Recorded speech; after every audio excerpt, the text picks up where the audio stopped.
Welcome to Fantasy Football Hub. We're here today to talk about Game Week 9 on FPL, and I'm joined by expert FPL Salah, aka Abdul. Nice green arrow up to 220k there after Game Week 8. Been a long international break. I'm wearing an international kit just to be in the mood. I've got my little Fantasy Football Hub mug here, Abdul, and today it's going to be very much about you, hopefully recapping me and everyone else on the things we've missed or things we should know. It's obviously been a couple of weeks, but football's back this weekend, and you've popped your wild card, so it's a big week. Yeah. So I played the wild card this week. I kind of committed to it last week, John, with taking Salah out for Saka. I was going to do I was really close to wild carding in Game Week 8, but decided to do Game Week 9. So yeah, it's the final draft is getting there. So I'm quite close to the final version. Is there any key takeaways? We'll talk about a few of them through the video. As you're drafting that wildcard, we'll talk about omissions and why maybe they aren't there or considerations. But are there any big talking points or things that have come out of the international break that you think people need to be aware of? Yeah, I think that there's a few. I mean, obviously, I think most of us know about the Isaac injury, Alexander Isaac. So he seems to be out for a few weeks. Luca Digne has been injured. I think the most probably significant one is Nathan Patterson, who's out for 4 to 5 weeks. That's official now from Everton, from the official from the Everton website. So obviously that's going to kind of affect. And then we saw Mitrovic suffer a knock in the first game against Sweden, but he played against Norway and scored. But we did see his there was photos of him after the game with an ice pack wrapped around his ankle. So he's obviously carrying something, but if he was good enough to play and score, then I think he should be okay. But it's just, again, it's one to watch for them, the press conferences and the training photos at the end of the week. So yeah, I think that's probably the main takeaways from the international break. Yeah, I think the thing that is I've taken away from my first day back on, switched on to content, because I say I really use these international breaks, as a lot of content creators do, as a time to switch off, is how many people are talking about Solanke. Dominic Solanke. This is a player that wouldn't have been near any teams for a long time, but all of a sudden now he's almost the most spoken about player. So I'm really interested to see if he makes your draft. Don't let us know yet, but I mean, he's been talked about a lot. Yeah, we'll talk about Solanke later. I said this yesterday as well. There's been a lot of Solanke slander, which I don't like. So I'm gonna talk about him later. You're here to set the record straight. And congratulations! You got the. We should have a blue tick beside your name here, below your head. You're famous now. Yeah, apparently. Boone is in the comments wondering how that happened. I think the standards are slipping, John, so got lucky with that one. Very good. Well, look, I'm going to jump over here now to the site. Just have a quick look at the team you're wildcarding out of and what it scored. So this is your 63 points you got last game week 8, 1.7 million game week rank, board with a 0 in goal ads. I'm going to guess, because again, you sent through the wildcard, but I always tend not to look at them because I like to kind of go on the journey with everyone watching. I'm going to guess you're going to replace Ward, but we'll see. A couple of the City lads did the job for you. Trippier did well. Reid was an inspired pick. 10 points. Yeah, 10 points. Nothing better than 2 all season. He comes in and gets a 10-pointer. So 1.1% now, probably less at the time. His first goal in 4 years. When did you have him in from?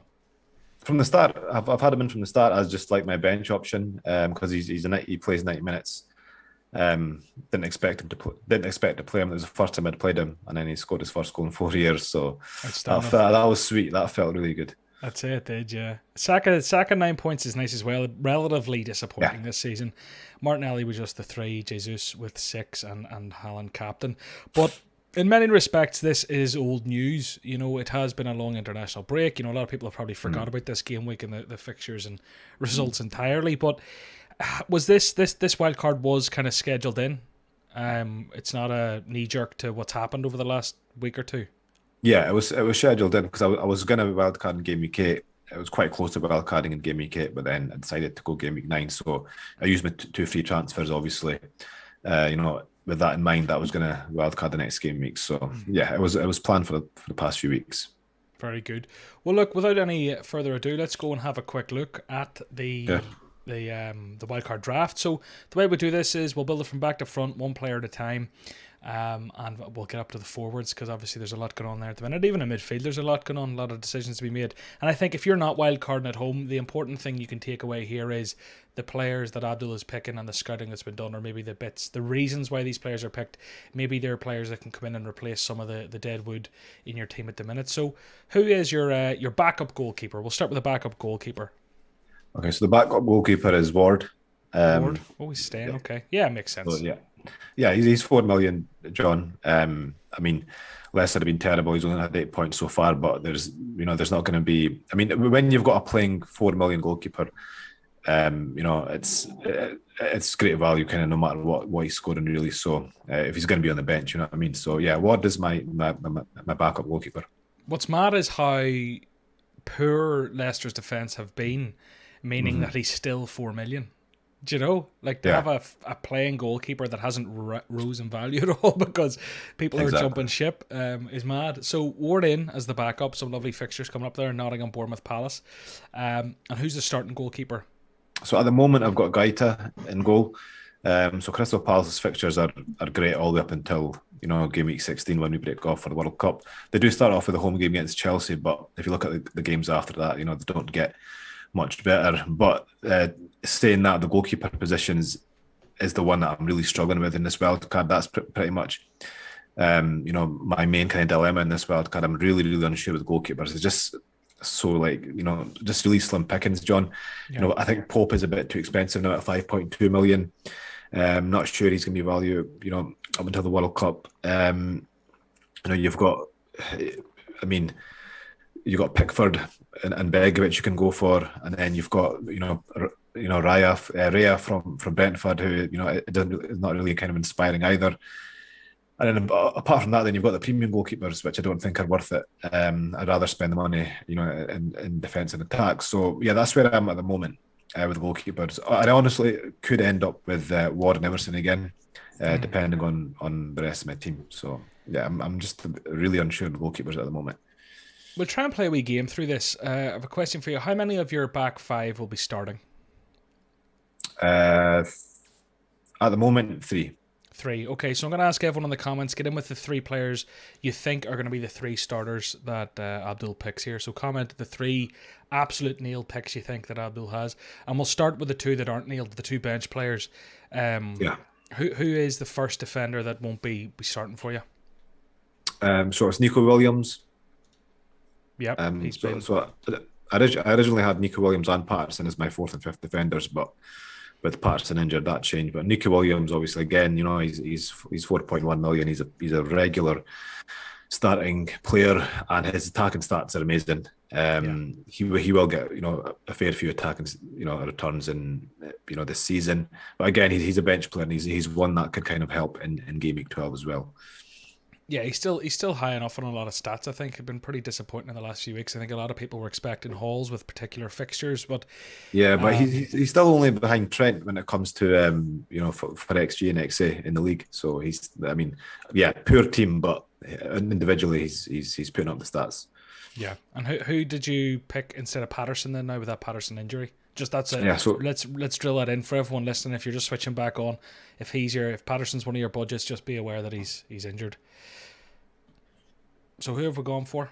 So we've gone for Matt Guy, also at Crystal Palace. So he dropped in price to 4.3 million, and again, he's great value. He's going to be on my bench, but the main reason behind this pick was the game week 12 fixture, because as you know, John, Arsenal and Man City blank in game week 12, so we're going to need a strong bench to come in for the City and Arsenal players we're going to bench. So Palace have got Wolves at home in game week 12. It doesn't get much better than that for a clean sheet.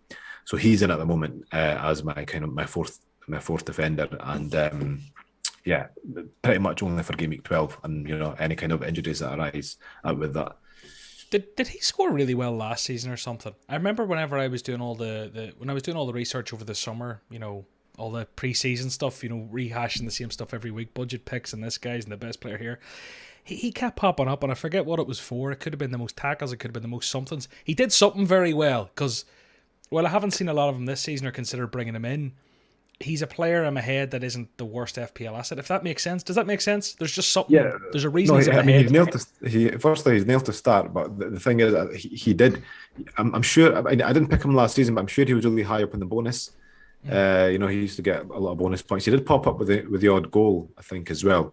But he was a good player for the Sky game because he got a lot of tackles and you know he got points in that sense. But maybe that's what you're thinking. But yeah, I'm not entirely sure because I'm same as you. I do remember him kind of popping up with a lot of bonus points last season.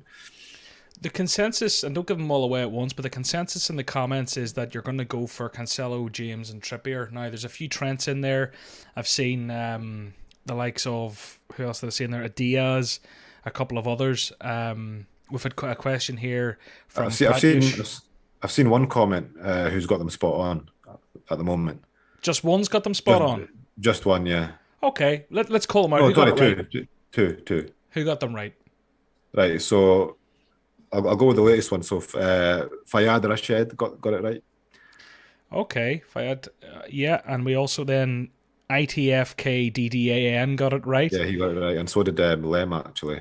Lem. Yeah. Just okay. up, yeah. So it's Trent, James, and Cancelo. Yeah. Are the three. So there's no Trippier there. So Trippier's the big omission.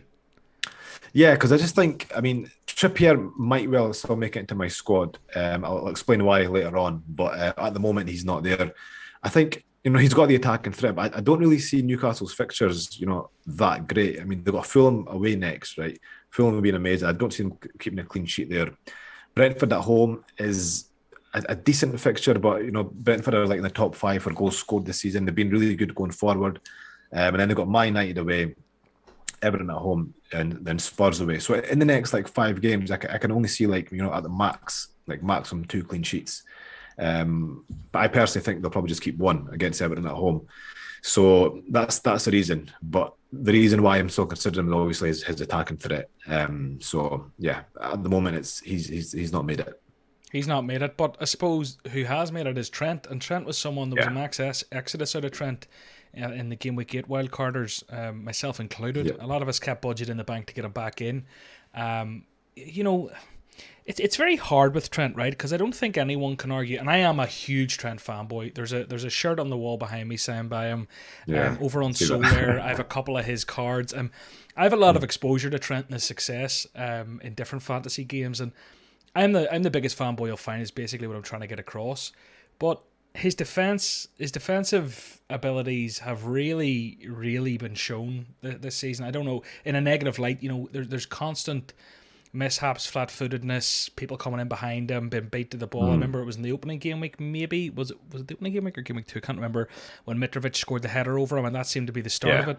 And now Southgate's omitting him from the England squad. Doesn't look like he's going to get much game time at the World Cup, which is so crazy when you look in Premier League history, and I don't say that lightly. I really do believe that. But the question more becomes: is he a good right back, or is he a good right wing back? Is he a good attacker more? And that's obviously what Klopp uses him for. But my point is, Trent's going through a really crazy time at the minute, where he's so highly rated for so many reasons, yet being omitted and slandered across from the international setup, and he hasn't really been doing it in FPL based off his price, even though his stats are great. He's maybe been underperforming, but he's made it into your team, and a lot of people are giving up. What are your general thoughts on that whole spiel about Trent? Yeah, so I mean, I think it's not really anything new that Trent isn't the best defensively. I think that's the kind of consensus that's been for the past few seasons, but he hasn't been really exposed a lot like he has been in the last few game weeks because Liverpool have been really good defensively, so he's kind of been covered in that sense, whereas this season they have been poor, so he's been exposed in that sense as well. So I mean, I think most people know that he's not the best defensively, but he's amazing going forward, and that's why we buy him. And the fact that he plays in a solid Liverpool defence. They haven't been solid this season, but I think they will kind of, get back to their winning ways. We've got Thiago back now. They look much better against Ajax in the Champions League game. So that's where I'm kind of at with Trent, like on a real life football level, right? But when you're talking like FPL, again, if you look at his chances created and his expected assists, he's still the highest. He's still number 1 for defenders in the game, and that Brighton game at home just kind of seems like the kind of a really plumb fixture. Like it's a huge upside in that. I mean, Trent's at his lowest ownership that he has been, for years now. So he's getting transferred out in droves. Again, great fixture. And then, the two games after that are quite tricky in Arsenal and Man City. So I think it's a bit of a risk going with Trent, because if he fails to deliver in that Brighton game, then they've got Arsenal and Man City next, so it gets a bit awkward. But I just think he's, his attacking stats are there. I think Liverpool, are too good a team to kind of, tail off for so long. So I think they'll be back. And, they've just done so much in the past 4 or 5 seasons that, and it's way too soon to write them off at the moment. So yeah, he's pretty much a lock in my team. Yeah, it's the double jeopardy with Trent, I suppose, where it's the outside shot. I think at the minute we look at Liverpool keeping a clean sheet almost like the outside chance. Like there's a chance, but there's a decent chance of the clean sheet, even given how poorly they've been in defence. But there's also always a chance with Trent that he gets an attack in return, and he's got a couple of goals so far this season. It was the Community Shield, he got one. He got a screamer against Bournemouth. I love the Trent pick. It is obviously ballsy ahead of the Arsenal and Man City games, but fair play. Is there much to say on Cancelo or James? I just think with Cancelo, again, he's City are the best defence in the league by quite a bit. So he plays in an elite defence, the best defence in the league, and he's got the attacking stats. And again, if you look at his attacking stats compared to last season, they're nowhere near as good, but he's still kind of plugging along. He seems to be getting really, really high up in the baseline bonus. I mean, he's got 7 bonus points so far, because obviously he gets forward a lot. The chance creation, the key passes, and he's the most nailed defender in that back line as well. And I'm going to really, I think, really want Cancelo, post game week 12. So, I think he's a kind of, a long-term pick, if you see it that way, up until game week 16. And then Reece James, again, right wing back. I think he'll be playing as a right wing back under Potter. He's got that kind of attacking philosophy, and Chelsea's fixtures are, pretty good up until the World Cup as well. So, again, those three, my starting 3 defenders, I think, are the best 3 defenders in the game when it comes to, attacking threat as well. Yeah, they've been in a lot of teams since game week 1. The whole big at the back, they were very much the framework of that. But we're moving on to midfield. Are you going to be starting 4 or 5 in midfield? I'll be starting 4 in midfield. 4. Okay, so let's see if anyone can guess this. It's a bit harder now because there's an extra player to throw into the mix and maybe a bit more variety. So let's see who can get the most of your starting 4 midfielders. We'll start with the one that's being benched while everyone puts their guesses in. Who is your bench midfielder? So the bench is Andres Pereira. I mean, it's a no-brainer. He's the best 4.5 million player in the game. He's almost good enough to actually start in your starting 11 now. If you look, I think Willian coming in has kind of dampened his attacking threat a bit, because they are sharing set pieces now with him and Willian.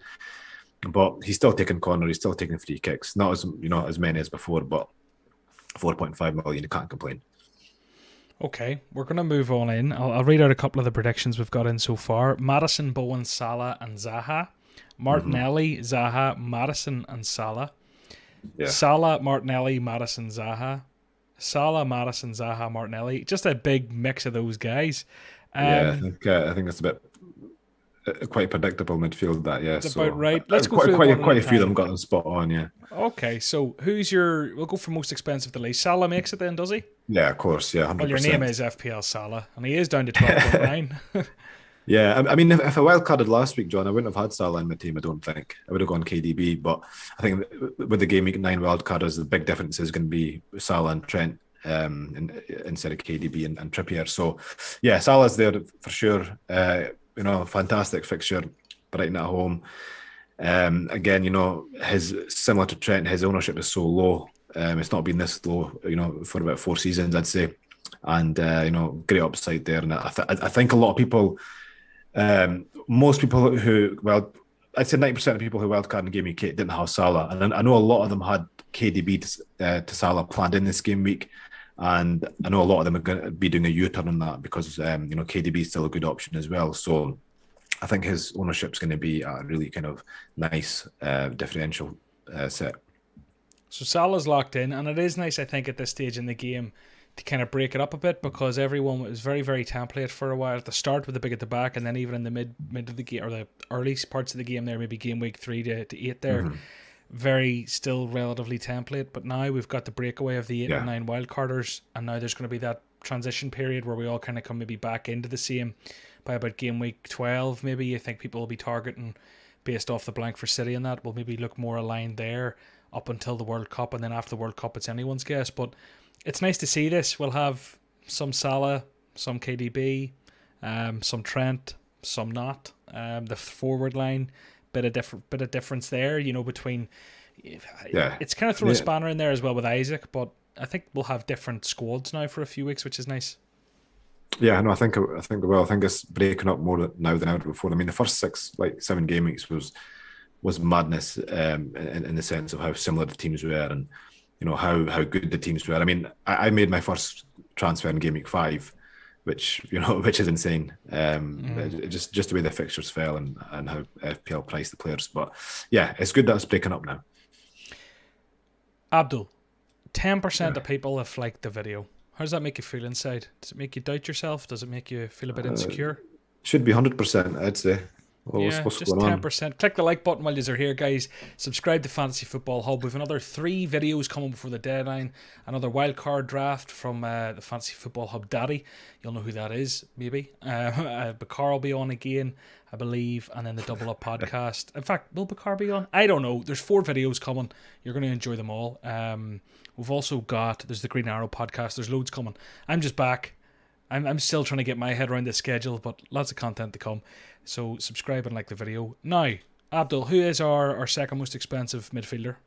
Okay, so I'll start with Maddison. So Maddison, I think, is a no-brainer for game week 8 wildcarders and 9 wildcarders. I mean, they've got Forest, Bournemouth, Crystal Palace and Leeds in the next 4. And that's 3 home games against Nottingham Forest, Crystal Palace and Leeds. And, you know, Maddison, I mean, Leicester have been really poor at the back. I mean, they've conceded the most goals, but they've been okay going forward. They have been scoring goals, and he's been the talisman. He's been the one, you know, kind of getting the goals and, you know, getting the assists, and he scored against Spurs as well, which is a tough fixture. So I think he is that type of player who can get, you know, attacking turns in the tough fixtures as well, because he's on set pieces and he's on corners and he's on direct free kicks, and he has got a good long shot on him as well, as we know, and a good free kick. So yeah, he's, you know, his stats are there as well, John. He's just totally nailed on my side. Maddison absolutely nailed, and I think a lot of people took a punt, myself included, last week. I took a Kulusevski in midfield for 1 week with the plan to go to Zaha, but now maybe that could be Maddison. So I don't know.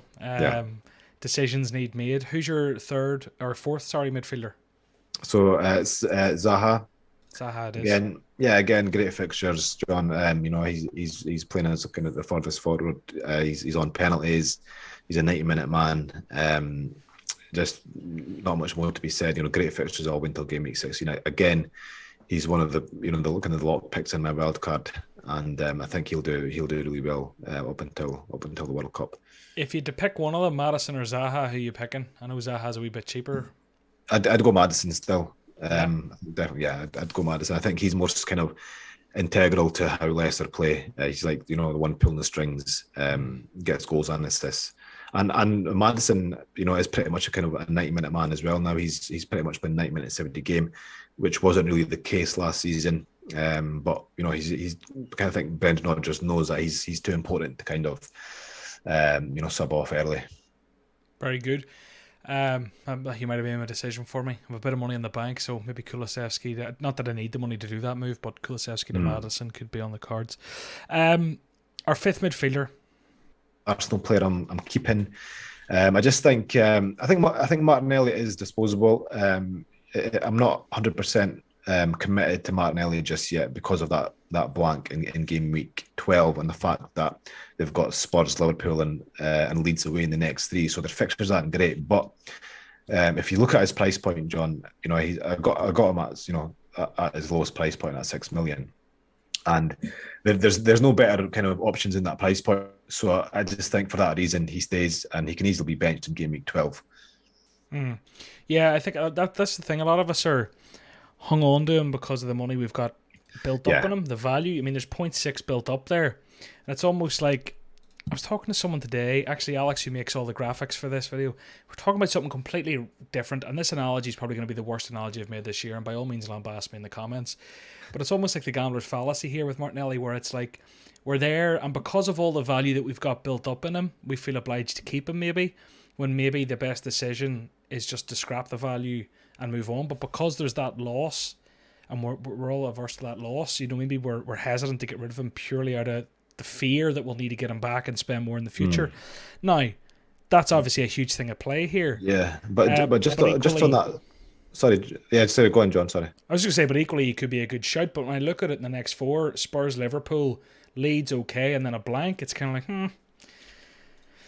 like, I have. Yeah, him, I mean, but like, as I said, the fixtures aren't great, and he does that. I mean, I think his stats are pretty. His stats for especially for his price are great. And I mean, Arsenal have been fantastic this season. That should be like the second best attacking team in the league. And those games are tough. Spurs, Liverpool, and Leeds. But I can see Arsenal scoring in all those games. I think they'll be favourites in the game against Spurs. Liverpool, I can see maybe being a high scoring game. Probably won't win it. And then Leeds away. Arsenal will be strong favourites in that as well. So although they are kind of tough games, I think they're all games in which I can see Arsenal scoring in. And just to go back to the point on the losing the value, I think people are thinking that way. If you sell him now and he drops in price, you can buy him back for only 0.1 more than you sold him for. So really, I think he will drop in price over the next few weeks because of his fixtures and because of that blank in Game Week 12. And you're going to want him back in Game Week 13. I think by that time, his price may have dropped, to I think definitely only 1.1 more than you bought him for, or it could possibly be even the same price as you sold him for. So, as I said, if people are looking at it in that way of the built-up value, I wouldn't worry too much about it. Very good. Well, that's most of this team locked in. 12 of 15 selected. We've just the forwards to go. Have a go at guessing which three forwards. Add those picked in the comments. And in the meantime, Game Week 9 is the final chance to claim the the Win Your Mini League or your money back offer at Hub. So click the link in the description to get 30% off and avail of that. You can also go digging and see exactly what it entails, but 30% off for the link in the description. Let's move on to the forwards. Who is your most expensive forward? I'm going to guess this won't surprise anyone. Yeah, I don't think this is going to come as a surprise to anybody. So Erling Haaland, totally nailed in my side. And then I think the second forward as well, most people could probably guess, John, is going to be Alexander Mitrovic. So again, I'm going to keep an eye on that on Mitrovic because that knock he got, but I think he should be fine because he played through the injury. I mean, there's a chance that he's maybe aggravated that injury, playing that game when he comes back and Fulham, and the doctors decide he's not fit. But so that's one thing to watch out for. And if he is unfit, there's a decision to be made there as well. Is like, do you keep him and bench him or do you get rid of him? So that's going to be a decision, obviously, one for Friday. But they're my first two forwards, and they're pretty much nailed to my side as well. I have a feeling this third one could be the one that we do the thumbnail where we go like shocked and oh my goodness. Are we about to have that moment? I think so. I think most people will probably be shocked, and judging by the kind of reaction to this guy on Twitter, I think maybe we'll see the same in the comments. But yeah, so the third pick is Dominic Solanke, and yeah, I think a lot of people are. Like, the thing is, I think a lot of people are thinking that the guys who are picking Solanke, think he's a fantastic option, that he's going to rip up trees and score 3 or 4 goals over the next 4 games. But it's not the case. I mean, the thing is, he first of all, he's on penalties. He's a 90-minute man. He's nailed in that side. And if you look at their next 4 games, they're kind of good as they come, right? They've got Brentford, they've got Brentford and Leicester at home in the next 2. Brentford and Leicester are actually in the bottom 5 for goals conceded in XGC so far. And Leicester, as you know, have conceded the most goals in the league so far. And then they've got Fulham away, and then they've got Southampton at home. And that again, that fixture in Game Week 12, Southampton at home. When you're going to need your bench players, you're going to need a good squad there to kind of fill in for your City and Arsenal players. He fills in perfectly. So I'm not expecting him to, score 4 goals over those 4 games. If I get a couple of attacking returns over those games, I'm happy because he's only 5.7 million. And another, big reason for picking him is that because of his price, he's an enabler. So picking Solanke allows me to go Cancelo or Trent instead of Trippier. Right, so that's another reason to pick him. And going back to the point where I said that Trippier might make it into my team, was that if I decide to go Trippier and Tony, then that'd be instead of Solanke and Cancelo. So that was a decision I need to make as well. But at the moment, I'm pretty set on Cancelo and Solanke. So that's my reason for Solanke. Great fixtures, great price point, and he's on penalty in 90 minutes. I don't see it as a risky pick. Yeah, I think it's one of those in terms of value and in terms of, as you say, you're not expecting to rip up trees. It's more just an educated sort of punt of, good fixtures, 90 minutes, penalty taker value, and it allows you to go Trippier up to Trent. Some eagle-eyed viewers in the comments might be thinking, but this is 101.3 million. The bank there on the screen is displaying minus 1.3 million. But at this stage in the game, a lot of people should have some value built up and the ability to go a little bit above the 100 million. So if you did need to downgrade here, you could very easily do a Trent and do a Trippier, or maybe there's another move that appeals to you. But I think most people will be able to afford that team, John. With that team, I've got a 0.2 in the bank. My team value isn't the best, so I'm not sure if. No, it should be fine. Yeah, I think at this stage, it'll be fine. I think anybody can afford that team. Yeah, a lot of us have a lot of value made up anyway in the likes of the Haalands and the Martinellis. But so the Solanke, he's interesting. I don't know what I'm going to be at because I have Isaac there who needs to move.